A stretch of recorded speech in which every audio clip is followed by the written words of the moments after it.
Alright, so getting back to Transformers Prime reviews after like 16 years, let's talk about the next episode of Transformers Prime, which is called Flying Mind. I actually had to think about it, because it's been such a long time since I talked about these, my brain hasn't rewired itself yet to remember Transformers stuff again.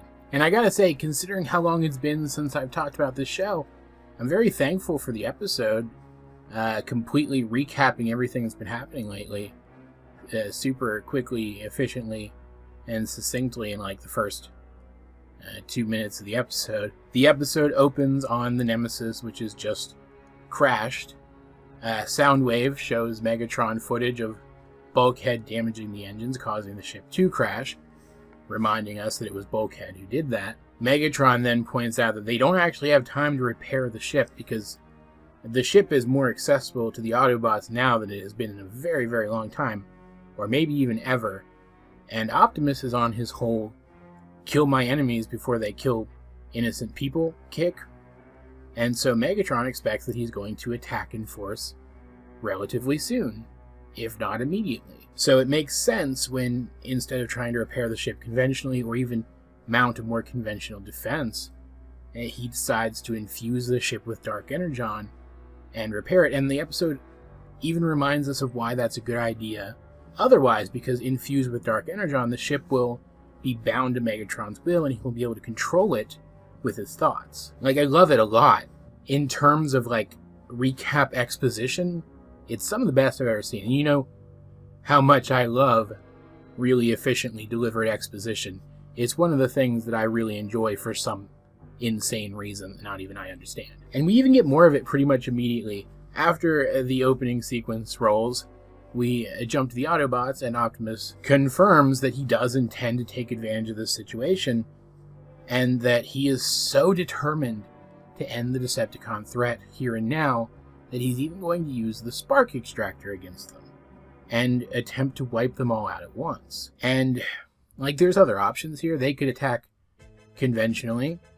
Fowler is there. He could order an airstrike and at the very least weaken the Decepticon position. He might even take most of them out.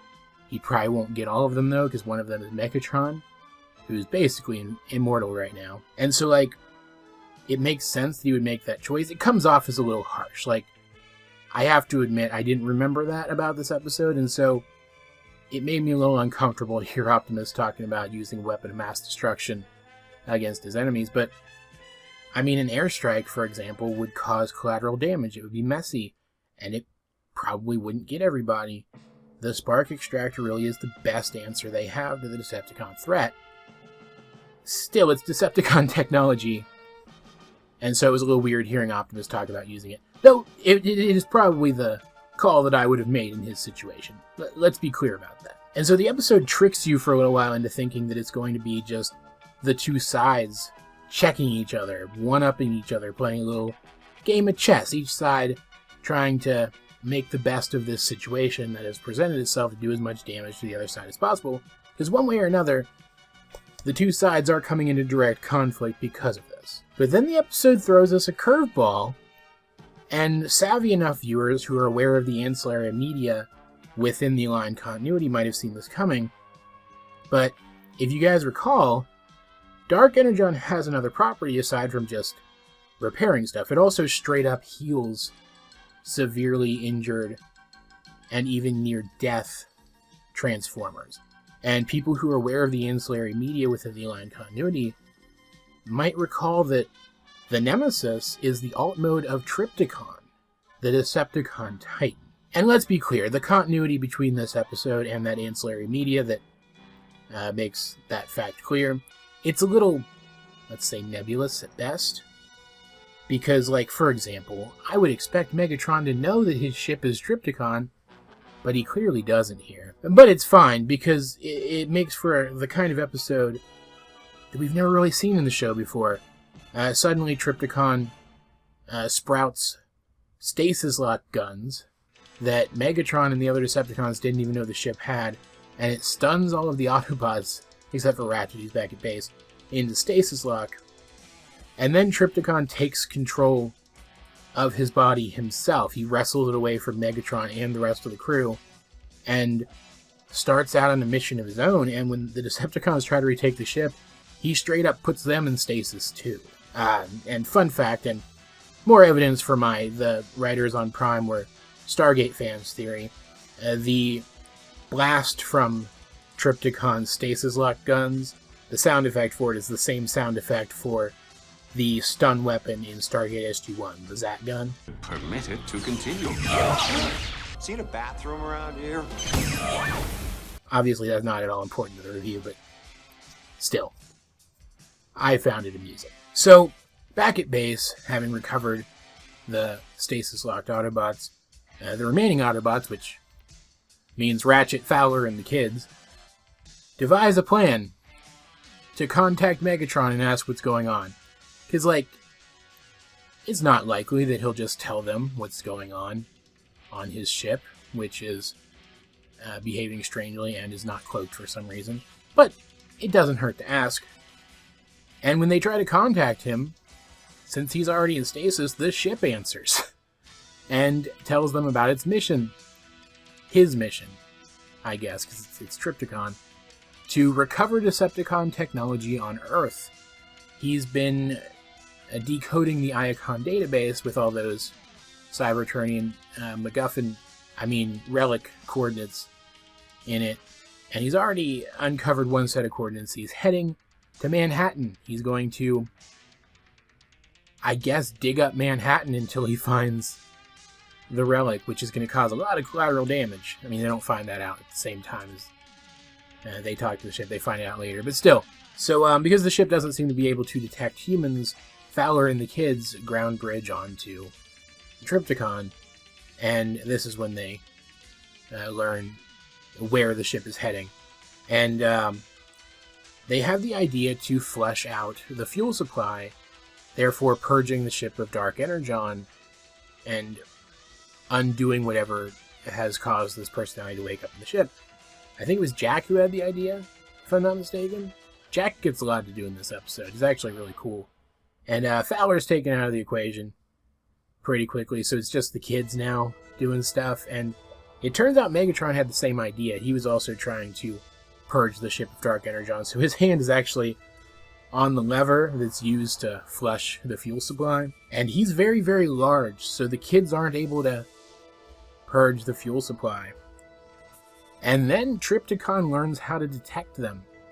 And it leads to a very creative action sequence where these, crazy spindly arms are reaching down, grabbing for the kids and stuff.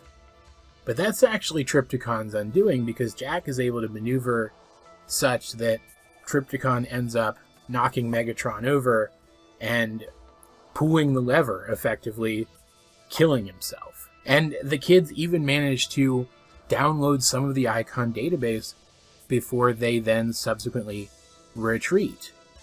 And so now the Autobots have access to the same 4 decoded sets of coordinates that the ship was able to decode before it was taken offline, that the Decepticons have access to as well, which is just the perfect setup going into it to be continued. I like this episode a lot. I like the curveball that it throws us.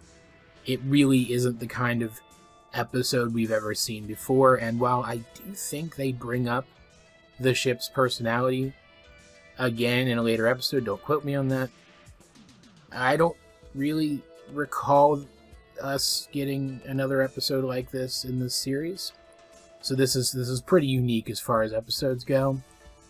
Though I do have some issues with it. While the action sequence at the end was pretty creative, it could have been more creative. The entire episode could have been more creative. Again, I would have expected Megatron to know that his ship was Trypticon, too. Oh, and there's also the fact that they don't actually mention Trypticon all episode. I only know that the ship is Trypticon because I'm aware of that ancillary media that confirms that the ship is Trypticon. They don't actually name drop Trypticon once in this entire episode. So it's like, including the ship's personality wasn't even like Trypticon fan service or anything. It was legit just a plot point that they worked into this episode. And I think that was a mistake. I think acknowledging that this character was Trypticon and therefore turning it into fan service would have been more satisfying for fans like myself. We also, of course, don't see the Nemesis transform into giant Godzilla-esque kaiju Trypticon. It just stays a ship the whole time, which I will say, knowing that this was Trypticon that our heroes were dealing with this episode, that kind of bums me out. I would have liked to have seen him transform, but this episode was still a lot of fun. It was a good episode. It just wasn't a great. Though I do want to commend it very strongly for not just making really good use of the human characters, specifically the kids, but also presenting us with a scenario where it makes legitimate sense for them to become involved.